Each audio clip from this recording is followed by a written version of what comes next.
In the present, privately created bank credit is legally convertible to government-issued fiat currency, the dollars, loonies, and pounds we habitually think of as money. Fiat currency is money created by government fiat or decree, and legal tender laws declare that citizens must accept this fiat money as payment for debt, or else the courts will not enforce the obligation.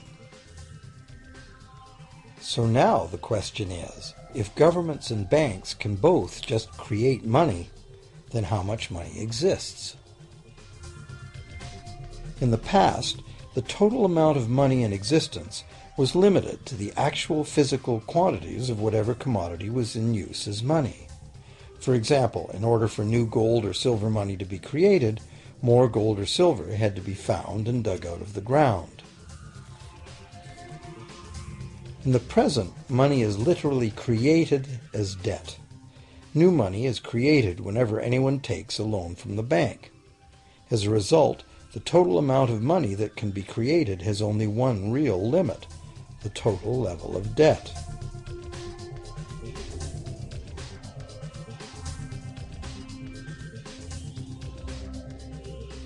Governments place an additional statutory limit on the creation of new money by enforcing rules known as fractional reserve requirements. Essentially arbitrary, fractional reserve requirements vary from country to country and from time to time. In the past, it was common to require banks to have at least $1 worth of real gold in the vault to back $10 worth of debt money created. Today, reserve requirement ratios no longer apply to the ratio of new money to gold on deposit, but merely to the ratio of new debt money to existing debt money on deposit in the bank. Today, a bank's reserves consist of two things: the amount of government-issued cash or equivalent that the bank has deposited with the central bank, plus the amount of already existing debt money the bank has on deposit. To illustrate this in a simple way, let's imagine that a new bank has just started up and has no depositors yet. However, the bank's investors have made a reserve deposit of $1,111.12 of existing cash money at the central bank. The required reserve ratio is 9-to-1. Step 1. The doors open and the new bank welcomes its first loan customer. He needs $10,000 to buy a car. At the 9-to-1 reserve ratio, the new bank's reserve at the central bank, also known as high-powered money, allows it to legally conjure into existence 9 times that amount, or $10,000, on the basis of the borrower's pledge of debt. This $10,000 is not taken from anywhere. It's brand new money simply typed into the borrower's account as bank credit. The borrower then writes a check on that bank credit to buy the used car. Step 2. The seller then deposits this newly created $10,000 at her bank. Unlike the high-powered government money deposited at the central bank, this newly created credit money cannot be multiplied by the reserve ratio. Instead, it's divided by the reserve ratio. At a ratio of 9-to-1, a new loan of $9,000 can be created on the basis of the $10,000 deposit. Step 3. If that $9,000 is then deposited by a third party at the same bank that created it or at a different one, it becomes the legal basis for a third issue of bank credit, this time for the amount of $8,100. Like one of those Russian dolls, where each layer contains a slightly smaller doll inside, each new deposit contains the potential for a slightly smaller loan in an infinitely decreasing series. Now, if the loan money created is not deposited at the bank, the process stops. That's the unpredictable part of the money creation mechanism. But more likely, at every step, the new money will be deposited at a bank, and the reserve ratio process can repeat itself over and over until almost $100,000 of brand new money has been created within the banking system. All of this new money has been created entirely from debt, and the whole process has been legally authorized by the initial reserve deposit of just $1,111.12, which is still sitting untouched at the central bank. What's more, under this ingenious system, the books of each bank in the chain must show that the bank has 10% more on deposit than it has out on loan.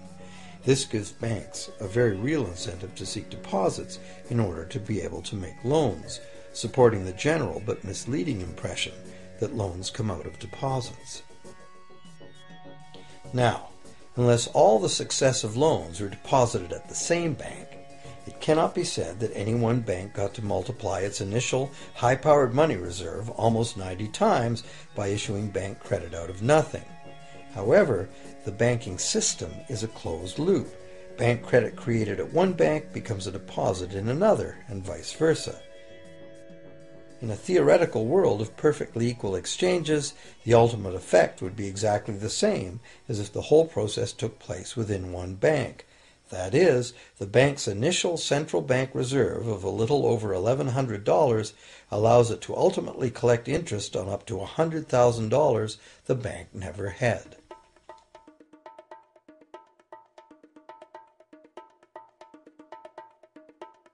If that sounds ridiculous, try this.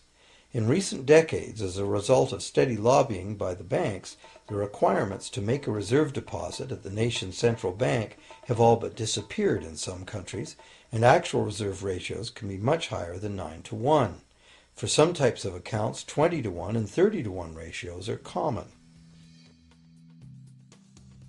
And even more recently, by using loan fees to raise the required reserve from the borrower, banks have now found a way to circumvent reserve requirement limitations entirely.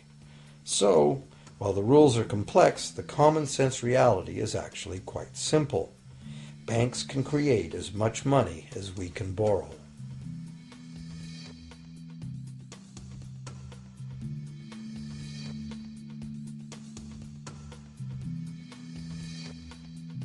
Despite the endlessly presented mint footage, government-created money typically accounts for less than 5% of the money in circulation. More than 95% of all money in existence today was created by someone signing a pledge of indebtedness to a bank. What's more, this bank credit money is being created and destroyed in huge amounts every day as new loans are made and old ones repaid.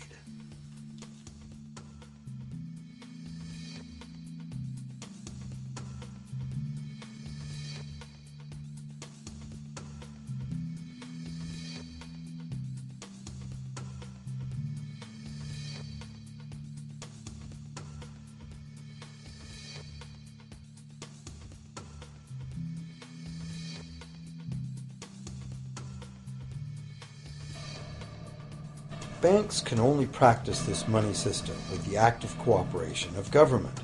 First, governments pass legal tender laws to make us use the national fiat currency. Secondly, governments allow private bank credit to be paid out in this government currency. Thirdly, government courts enforce debts. And lastly, governments pass regulations to protect the money system's functionality and credibility with the public, while doing nothing to inform the public about where money really comes from.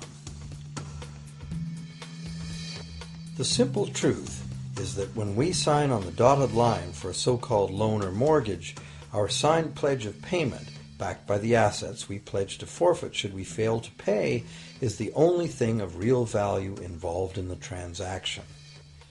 To anyone who believes we will honor our pledge, that loan agreement or mortgage is now a portable, exchangeable, and saleable piece of paper. It's an IOU. It represents value and is therefore a form of money.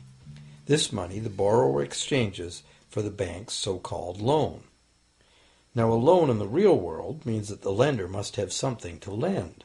If you need a hammer, my loaning you a promise to provide a hammer I don't have won't be of much help. But in the artificial world of money, a bank's promise to pay money it doesn't have is allowed to be passed off as money, and we accept it as such.